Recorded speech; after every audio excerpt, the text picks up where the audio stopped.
ओम शांति। आज 11 फरवरी 2025 के साकार मधुर माँ वाक्य हैं मधुबन से। आज मीठे बाप दादा जी ने कहा, मीठे बच्चे, तुम्हें भगवान पढ़ाते हैं, तुम्हारे पास है ज्ञान रत्न, इन्हीं रत्नों का धंधा तुम्हें करना है। तुम यहाँ ज्ञान सीखते हो, भक्ति नहीं। ज्ञान मिलता है हमें, भक्ति का फल। अब हमें बाबा ज्ञान रत्नों से भरपूर करते हैं। वही ज्ञान रत्न हमें अब सबको बांटने हैं, ताकि सब उस बेहद का वर्षा प्राप्त करें, बेहद के पिता से। इसलिए हमें अपने इस रत्नों के व्यापार को बहुत अच्छे से करना है। प्रश्न है, मनुष्य ड्रामा की किस वंडरफुल नूंद को भगवान की लीला समझ उसकी बड़ाई करते हैं? उत्तर है, जो जिसमें भावना रखते उन्हें उसका साक्षात्कार हो जाता है। तो समझते हैं कि ये भगवान ने साक्षात्कार कराया, लेकिन होता तो सब ड्रामा अनुसार है। एक और भगवान की बड़ाई करते, दूसरी ओर सर्वव्यापी कह ग्लानि कर देते हैं। ओम शांति। भगवान वाच, बच्चों को ये तो समझाया हुआ है कि मनुष्य को व देवता को भगवान नहीं कहा जाता। गाते भी हैं, ब्रह्मा देवताए नमः, विष्णु देवताए नमः, शंकर देवताए नमः। फिर कहा जाता है, शिव परमात्माए नमः। सभी को क्या कह रहे हैं हम? देवताए नमः। ब्रह्मा विष्णु शंकर देवता, शिव परमात्मा। ये भी तुम जानते हो कि शिव को अपना शरीर नहीं है। मूल वतन में शिव बाबा और सालीग्राम रहते हैं। बच्चे जानते हैं कि अभी हम आत्माओं को बाप पढ़ा रहे हैं, और जो भी सत्संग है वास्तव में वो कोई सत का संग है नहीं। बाप कहते हैं वो माया का संग है। वहां ऐसे कोई नहीं समझेंगे कि हमको भगवान पढ़ाते हैं। सत का संग क्या? जिसका संग करने से हम ऊंचा उठते हैं।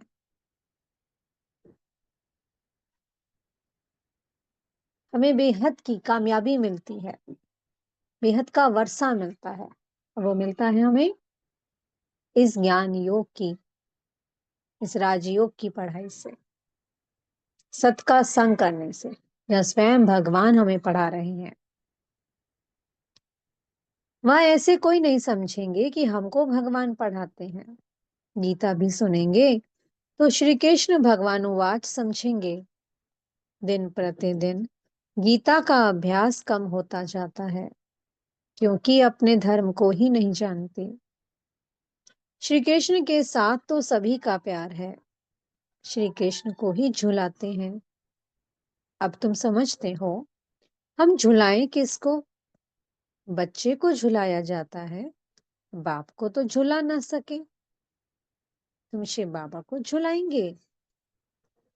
वो बालक तो बनते नहीं हैं, पुनर्जन्म में आते नहीं हैं। वह तो बिंदु है, उनको क्या झुलाएंगे? श्री कृष्ण का बहुतों को साक्षात्कार होता है। श्री कृष्ण के मुख में तो सारी विश्व है, क्योंकि विश्व का मालिक बनते हैं। तो विश्व रूपी माखन है।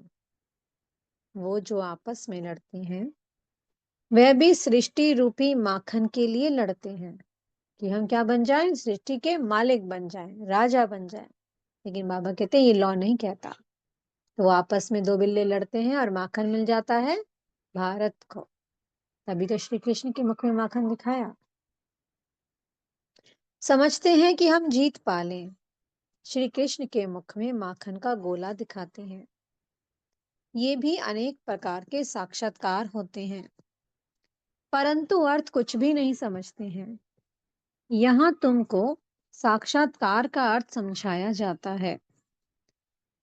मनुष्य समझते हैं कि हमको भगवान साक्षात्कार कराते हैं। ये भी बाप समझाते हैं।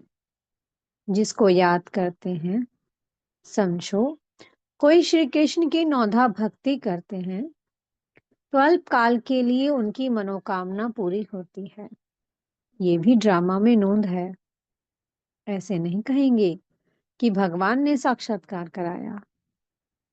जो जिस भावना से जिसकी पूजा करते हैं उनको वह साक्षात्कार होता है।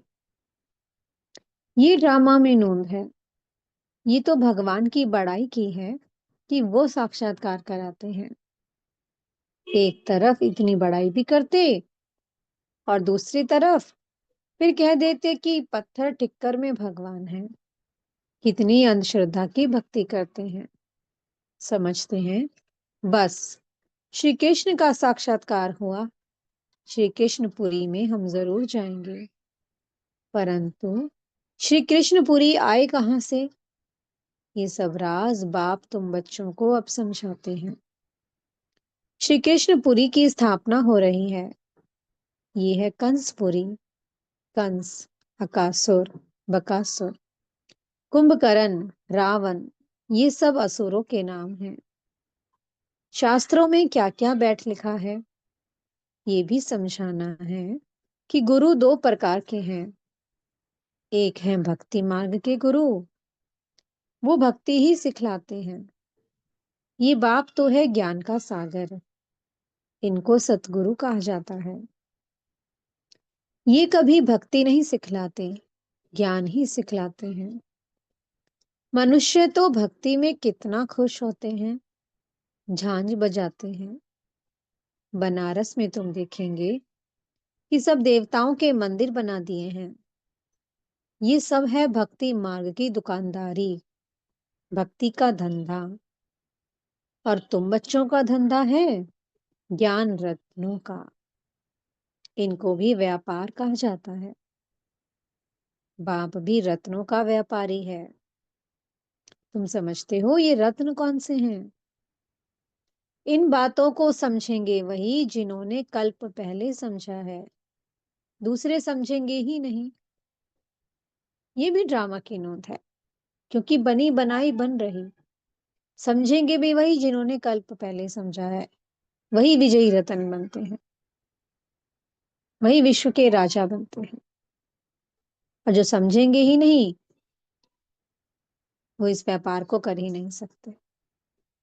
जो भी बड़े बड़े हैं वे पिछाड़ी में आकर समझेंगे। कन्वर्ट भी हुए हैं ना।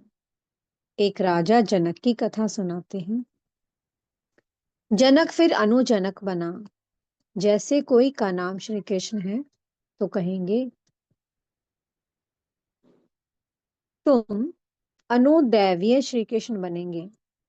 कहाँ वह सर्वगुण संपन्न श्री कृष्ण और कहाँ ये। कोई का लक्ष्मी नाम है, इन लक्ष्मी नारायण के आगे जाकर महिमा गाती है। ये थोड़ी समझती है कि इनमें और हमारे में फर्क क्यों हुआ है। अभी तुम बच्चों को नॉलेज मिली है। ये सृष्टि चक्र कैसे फिरता है। तुम ही 84 जन्म लेंगे। ये चक्र अनेक बार फिरता आया है, कभी बंद नहीं हो सकता। तुम इस नाटक के अंदर एक्टर्स हो। मनुष्य इतना जरूर समझते हैं कि हम इस नाटक में पार्ट बजाने आए हैं। बाकी ड्रामा के आदि मध्य अंत को नहीं जानते। तुम बच्चे जानते हो। हम आत्माओं के रहने का स्थान परे ते परे है, परम धाम। वहां सूर्य चांद की भी रोशनी नहीं है। ये सब समझने वाले बच्चे भी अक्सर करके साधारण गरीब ही बनते हैं, क्योंकि भारत ही सबसे साहूकार था। अब भारत ही सबसे गरीब बना है। सारा खेल भारत पर है। भारत जैसा पावन खंड और कोई होता ही नहीं। भारत ही क्या बनता है? दैवीय राजस्थान।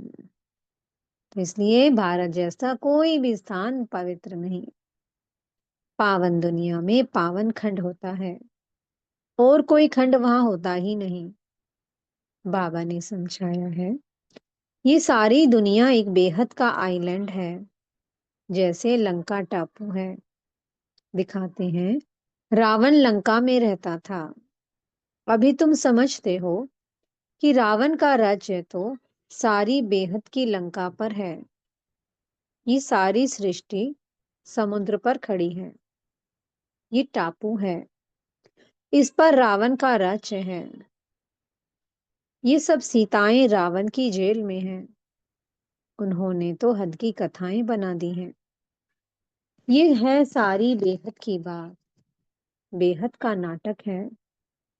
उसमें ही फिर छोटे छोटे नाटक बैठ बनाए हैं। ये बाइस्कोप आदि भी अभी बने हैं। तो बाप को भी समझाने में सहज होता है। बेहद का सारा ड्रामा तुम बच्चों की बुद्धि में है। मूल वतन, सूक्ष्म वतन और किसकी बुद्धि में हो ना सके। तुम जानते हो, हम आत्माएं मूल वतन की रहवासी हैं। देवताएं हैं सूक्ष्म वतनवासी। उनको फरिश्ता भी कहते हैं। वहां हड्डी मांस का पिंजरा होता नहीं। ये सूक्ष्म वतन का पार्ट भी थोड़े समय के लिए है। अभी तुम आते जाते हो, फिर कभी नहीं जाएंगे। तुम आत्माएं जब मूल वतन से आती हो तो वाया सूक्ष्म वतन नहीं जाती हो, सीधी आती हो। अभी वाया सूक्ष्म वतन जाती हो। अभी सूक्ष्म वतन का पाठ है। सूक्ष्म वतन का पाठ इस संगम पर ही होता है।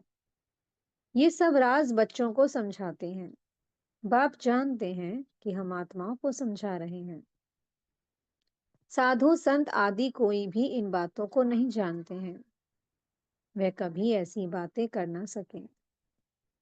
बाप ही बच्चों से बात करते हैं। ऑर्गन्स फिगर तो बात कर ना सके। कहते हैं, मैं इस शरीर का आधार ले तुम बच्चों को पढ़ाता हूँ। तुम आत्माओं की दृष्टि भी बाप तरफ चली जाती है। ये हैं सब नई बातें। निराकार बाप, उनका नाम है शिव बाबा। तुम आत्माओं का नाम तो आत्मा ही है। तुम्हारे शरीर के नाम बदलते हैं। मनुष्य कहते हैं, परमात्मा नाम रूप से न्यारा है। परंतु नाम तो शिव कहते हैं ना। शिव की पूजा भी करते हैं। समझते एक हैं, करते दूसरा है। अभी तुम बाप के नाम रूप देश काल को भी समझ गए हो। तुम जानते हो, कोई भी चीज नाम रूप के बिगड़ नहीं हो सकती है। ये भी बड़ी सूक्ष्म समझने की बात है। बाप समझाते हैं, गायन भी है। सेकंड में जीवन मुक्ति, अर्थात मनुष्य नर से नारायण बन सकते हैं। जबकि बाप हेवनली गॉडफादर है। हम उनके बच्चे बने हैं तो भी स्वर्ग के मालिक ठहरे।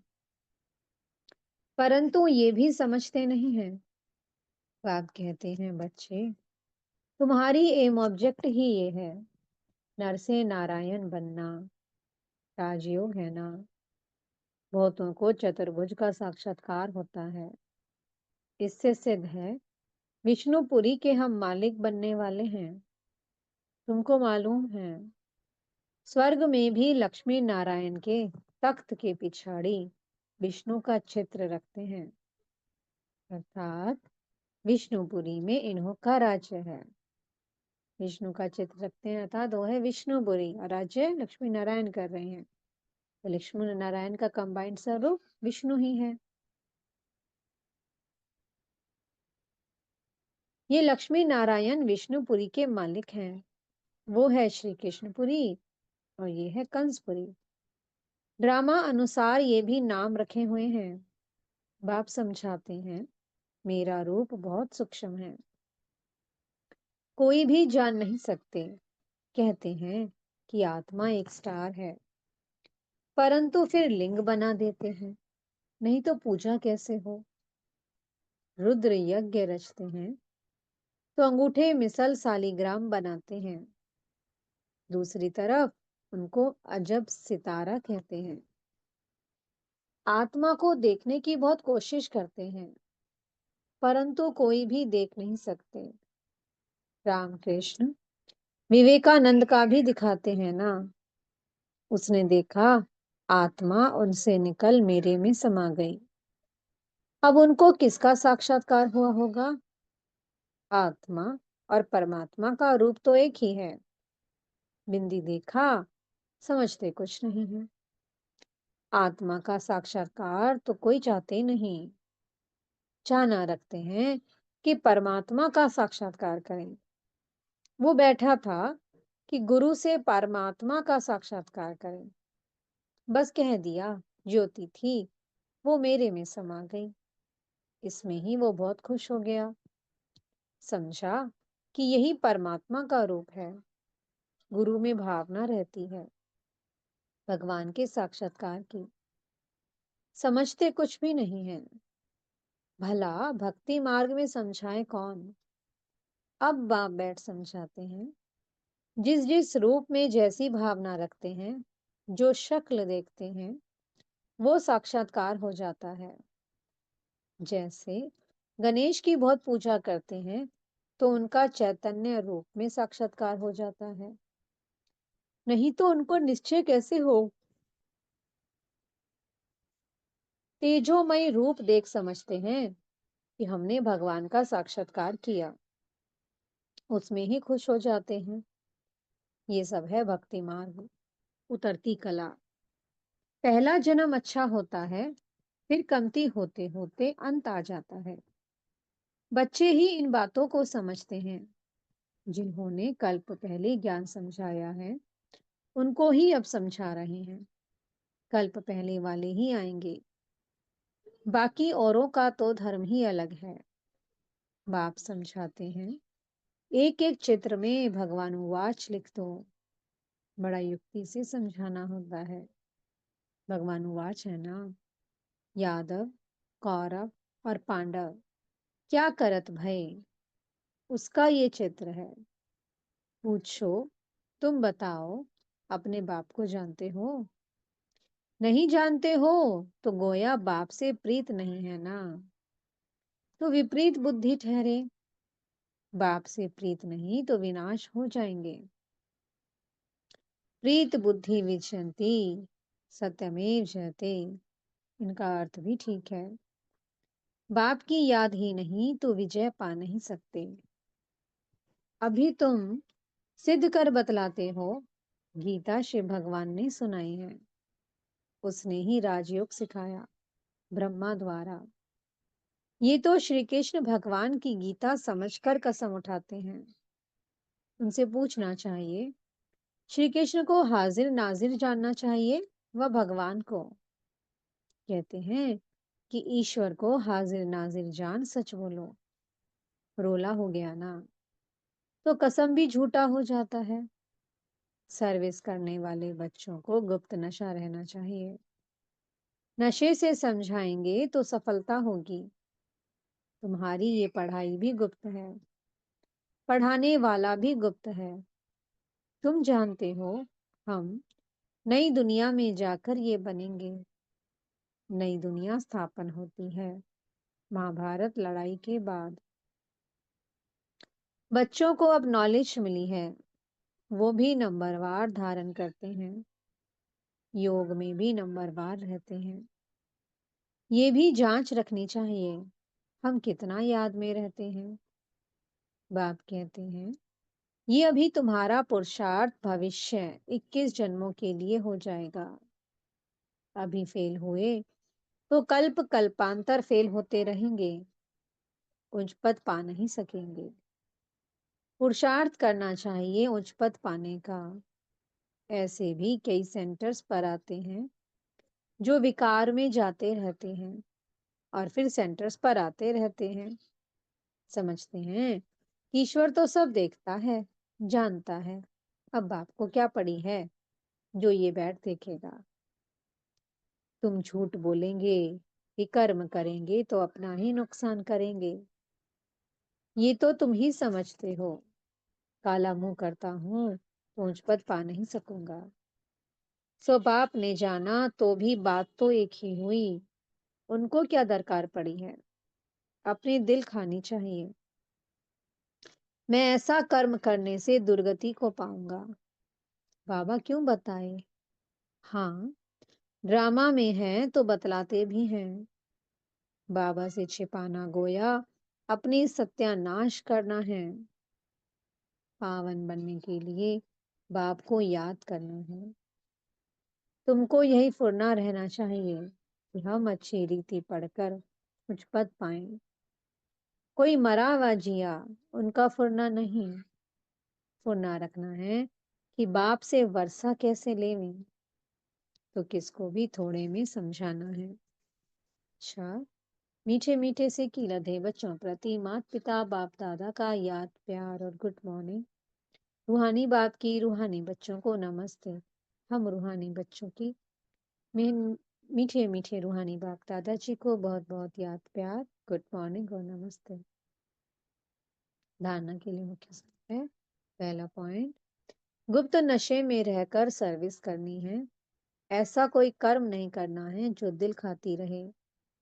अपनी जांच करनी है कि हम कितना याद में रहते हैं।